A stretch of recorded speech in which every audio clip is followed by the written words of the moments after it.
અમરેલીથી સમાચાર સાવરકુંડલા તાલુકાનું જીરા ગામ અહીંથી પસાર થતી શેત્રુંજી નદીમાંથી રેતી ચોરી થતી હોવાનો આરોપ લાગ્યો। ગામના મહિલા સરપંચ દક્ષાબેન ચોડવડિયાએ નદીમાંથી રેતી ચોરી થતી હોવાનો આરોપ લગાવ્યો છે। ગામમાં લગાવવામાં આવેલા સીસીટીવીમાં રેતી ચોરીનો પર્દાફાશ થયો। સરપંચે રેતી ચોરી થતી હોવાના સીસીટીવી ફૂટેજ જાહેર કર્યા, જેમાં રાત્રે પણ ટ્રેક્ટર ડમ્પર જે રેતીની ચોરી કરીને ત્યાંથી ફરાર થઈ રહ્યા છે। જીરા ગામના સરપંચ દક્ષાબેને દાવો કર્યો કે ખનીજ માફિયાઓ બેફામ બન્યા છે। અગાઉ પણ કલેક્ટર અને ખાણ ખનીજ વિભાગને રજૂઆત કરવામાં આવી હતી અને નદીમાંથી રેતીની ચોરી બંધ થઈ ગઈ હતી, પણ 2-3 દિવસથી ફરી રેતીની ચોરી શરૂ થઈ છે। મસ્ત મોટા વાહનોમાં રેતીની ચોરી કરાતા જીરા અને આસપાસના ગામોના રસ્તા તૂટી ગયા છે।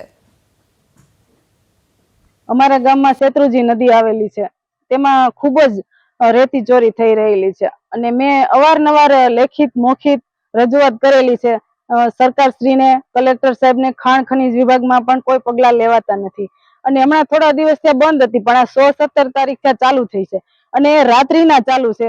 જે અમારા ગ્રામ પંચાયતના સીસીટીવી કેમેરામાં કેદ છે, જે ભરેલા વાહનો છે તે પણ એમાં આવી ગયા છે। અને બીજું એ કે જે અમારા રોડ રસ્તા તો સાવ તૂટી ગયા છે,